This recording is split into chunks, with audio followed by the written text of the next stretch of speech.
It was a cold, desolate night in the heart of winter when I found myself trapped at LaGuardia Airport in New York. My flight had been canceled due to a sudden snowstorm, and the airport was eerily empty. The usual hustle and bustle of travelers had vanished, leaving only the faint hum of fluorescent lights and the occasional echo of my footsteps. I was exhausted, my mind foggy from hours of waiting, but sleep was impossible. Something felt off, as if the very air around me was charged with an unseen energy. I decided to wander the terminal to stretch my legs, hoping to shake the unease creeping over me. The shops were closed, their shutters pulled down like eyelids over lifeless faces. The only sound was the distant howl of the wind outside, rattling the window in the windows like an angry spirit trying to break in. As I walked, I noticed a faint flickering light at the far end of the terminal. It was coming from Gate 13, a gate that had been closed off for renovations. Curiosity got the better of me, and I approached cautiously. The gate was dimly lit, the overhead lights sputtering as if struggling to stay alive. The chairs were overturned, and a thin layer of dust covered everything, as if no one had been there for years. But what caught my attention was the faint sound of a child's laughter. It was soft, almost melodic, but there was something wrong with it, something hollow and unnatural. My heart began to race as I scanned the area, but there was no one in sight. The laughter grew louder, echoing through the empty terminal.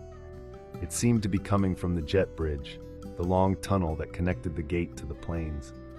The door to the jet bridge was slightly ajar, and a cold draft seeped through the crack, carrying with it the faint scent of decay.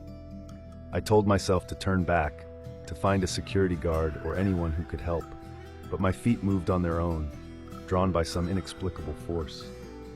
As I stepped into the jet bridge, the temperature dropped drastically. My breath came out in visible puffs, and the laughter turned into a low, guttural growl. The walls of the jet bridge seemed to close in around me, and the flickering lights cast grotesque shadows that danced like specters.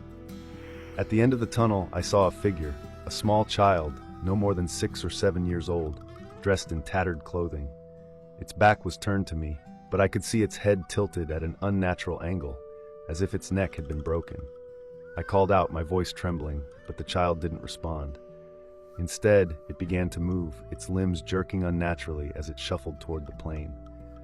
The door to the aircraft was open, and a faint red light spilled out, illuminating the child's silhouette. I followed, though every fiber of my being screamed at me to run.